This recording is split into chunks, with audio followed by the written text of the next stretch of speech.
മന്ത്രി ഞാൻ ചെയ്യാൻ തയ്യാറാണെന്ന് പറഞ്ഞാൽ പോരാലോ, അതിന് കാശ് വേണ്ടേ, ഇൻവെസ്റ്റ്മെൻറ്റ് റിസോഴ്സസ് വേണ്ടേ? ഇത് ആകാശത്ത് നിന്ന് കൊണ്ടുവരാൻ പോകണോ? AKG സെൻറ്ററിൽ നിന്ന് കൊണ്ടുവരാൻ പോകണോ?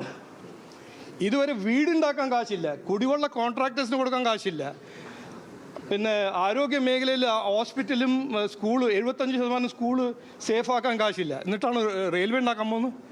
ആരെയാണിത് പറ്റിക്കുന്നത്? അത് ശരിയാ.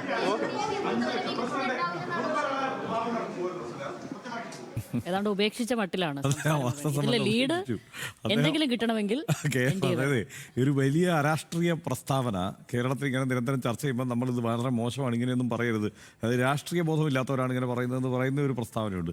എനിക്കിപ്പോൾ അതാണ് പറയാൻ തോന്നുന്നത്. നമ്മുടെ പണിയെടുത്താൽ നമുക്ക് ജീവിക്കാം എന്നതാണ് യഥാർത്ഥത്തിൽ അദ്ദേഹം പറഞ്ഞു വെക്കുന്നത്. കേരളത്തോട് പറയുന്നത് നിങ്ങൾ പണിയെടുത്താൽ നിങ്ങൾക്ക് ജീവിക്കാം എന്ന മട്ടിലാണ് അദ്ദേഹം കാര്യങ്ങൾ അവതരിപ്പിക്കുന്നത്. അദ്ദേഹത്തിന് ആ ഉത്തരം പറഞ്ഞ് നിൽക്കാൻ കഴിയില്ല എന്നറിയാവുന്നതുകൊണ്ടാണ് അദ്ദേഹം ഇടയിൽ അവസാനിപ്പിച്ച് അദ്ദേഹം മടങ്ങിയതെന്നാണ് നമുക്കിപ്പോൾ തൽക്കാലം മനസ്സിലാക്കേണ്ടത്. അദ്ദേഹം പറയുന്നത് ഭൂമി ഏറ്റെടുത്ത കാര്യം തിരിച്ചു ചോദിച്ചപ്പോൾ അതിന് വ്യക്തമായ മറുപടി അദ്ദേഹം കൊടുക്കുന്നില്ല എന്നുള്ളതാണ്. ഇതിലേക്ക് അദ്ദേഹം ഉറപ്പിച്ചു ഇവിടെ കാശ് വേണം.